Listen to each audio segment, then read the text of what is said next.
Good afternoon. This is the DrakeLINE News Update. Coming up at 4, a 100-year-old downtown bridge in need of repair, what the new bridge could look like. Religious faithful around the world celebrate Holy Week, how one local church hopes to bring in new faces. And an old form of music makes a comeback. One Des Moines store hopes to cash in. I'll have details on these and other stories, plus a look at your forecast at 4 on DrakeLINE, the pulse of Des Moines. Coming up on DrakeLINE, a look at what an overhauled Grand Avenue Bridge could look like. Car and bike lovers flock to the fairgrounds to enjoy company over competition. And a local record store's biggest day is right around the corner. From the Meredith Studio on the campus of Drake University, this is DrakeLINE, the pulse of Des Moines. Hello and welcome to this week's DrakeLINE. I'm Erin Hassanzadeh. The future of the Grand Avenue Bridge. Construction on the bridge is planned for 2016, but first city officials need to decide what the bridge might look like. It's stable, but deteriorating. Cracks, leaks, repairs, and patchwork.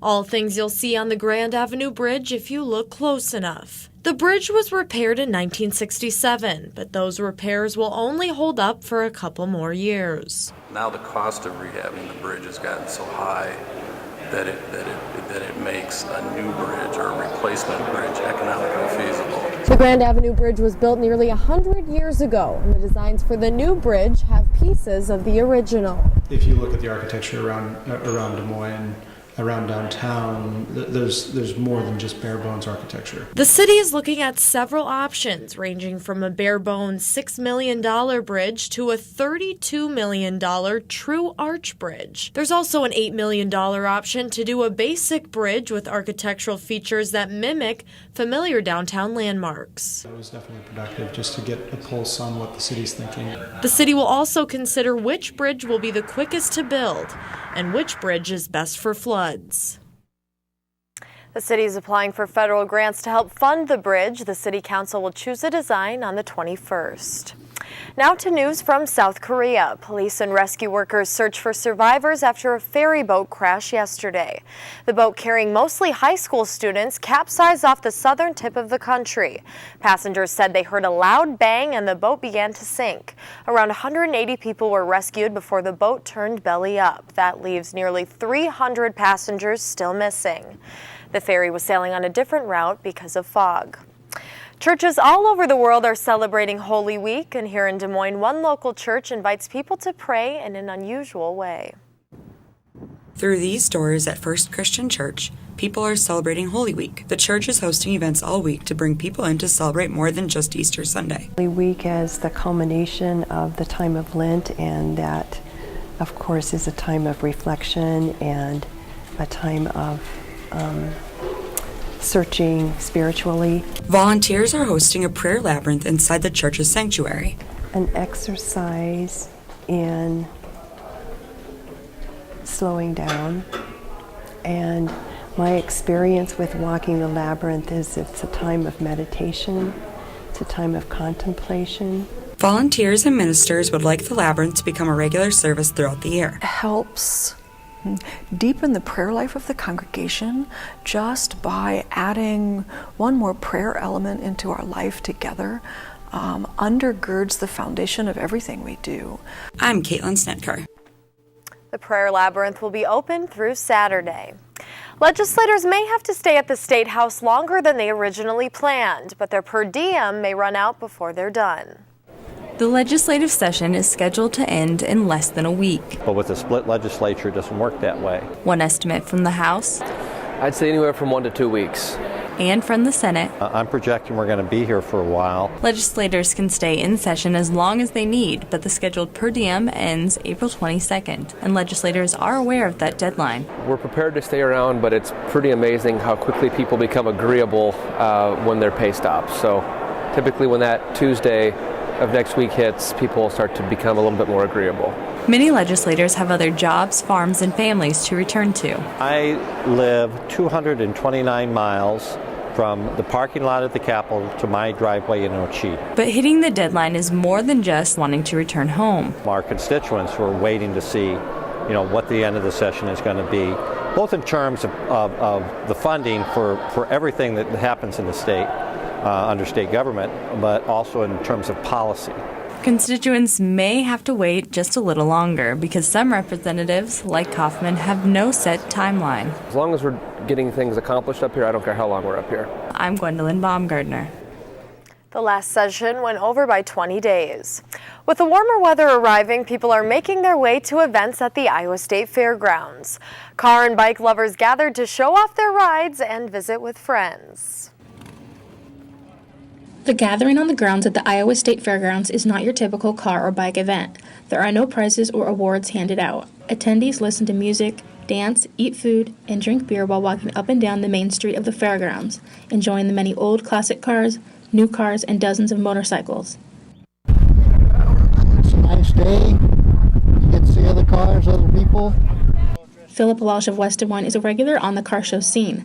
His car, a 1939 Chevy Master Deluxe, is one of 2 cars he owns that have given him success at typical car shows throughout Iowa. Quite a few trophies. Best interior, best street rod. But it's more being around the people. For others like Welsh, gathering on the grounds is just for fun. They save the competition for another time. Food and drinks attendees enjoy are what help to pay to put the event on. The gathering on the grounds takes place every second Thursday of every month now through July. Admission and parking are free. The family-friendly event welcomes anyone with a car or bike that wishes to show off their sweet ride. I'm Christina Vandenberg. This was the first gathering on the grounds event of the season. The fairgrounds will host auto races tomorrow starting at 6:30. A form of music that you may have thought was dead is making a comeback. How one Des Moines store is taking advantage of the fad.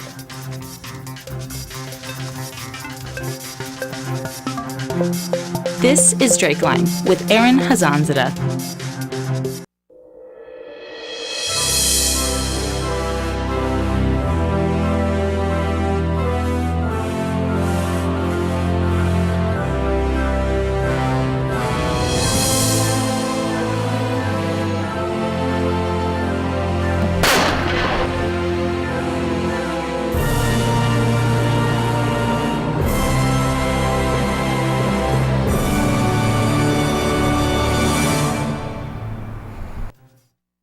It's been a dreary few days, but that hasn't stopped the iCubs faithful. Here's a look at your forecast from Principal Park.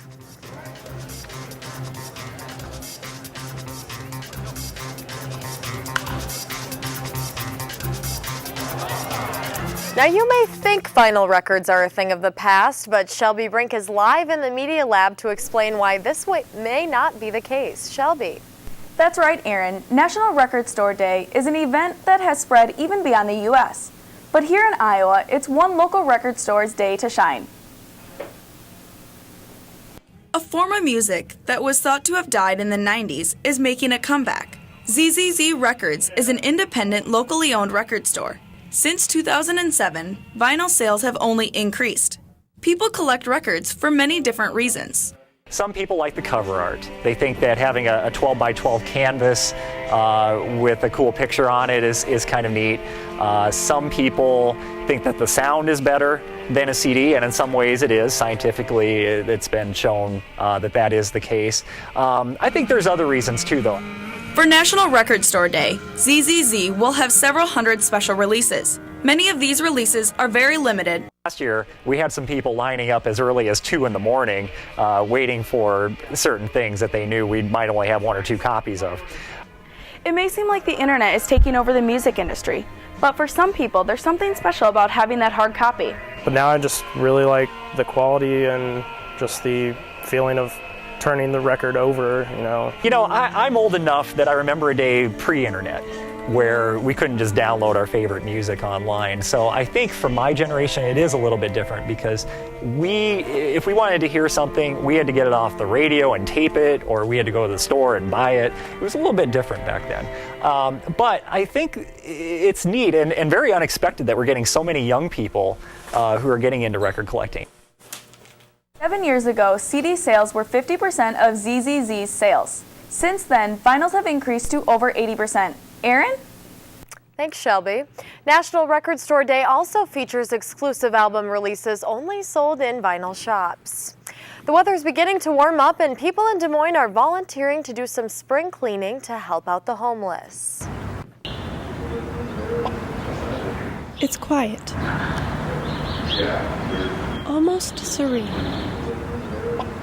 For Matt and Terry, it's home.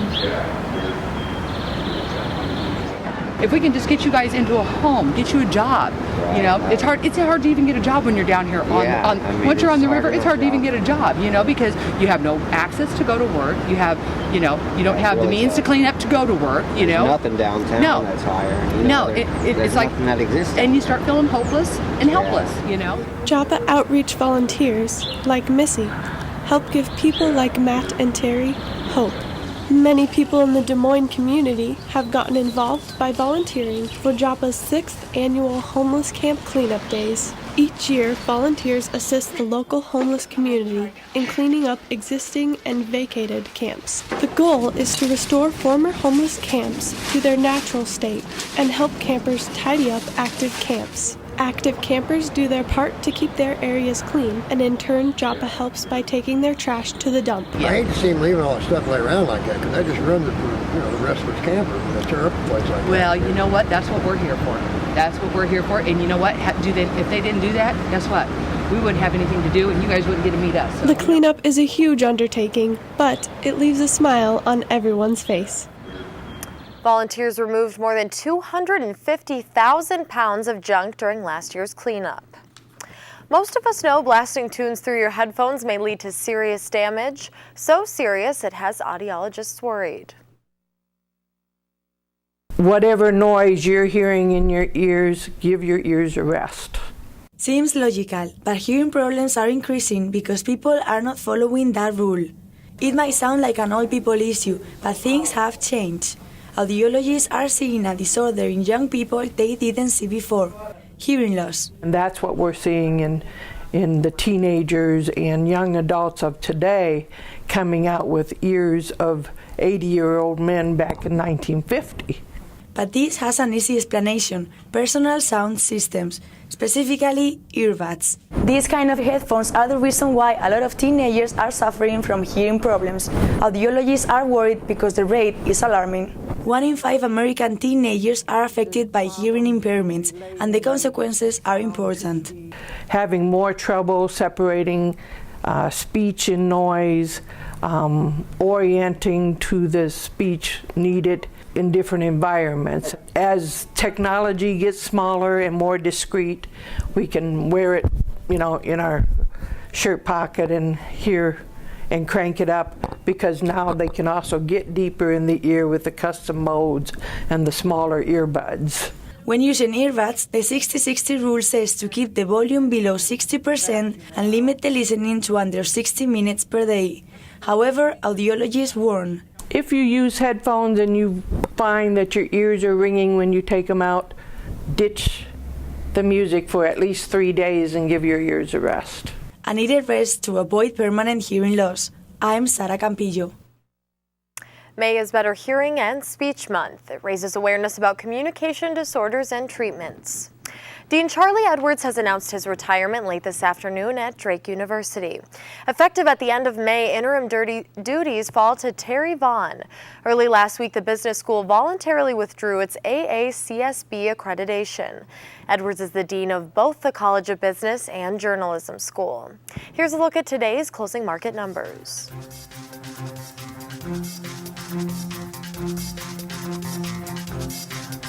Thanks for joining us this week. We'll be back next Thursday with our annual Drake Relays edition of DrakeLINE.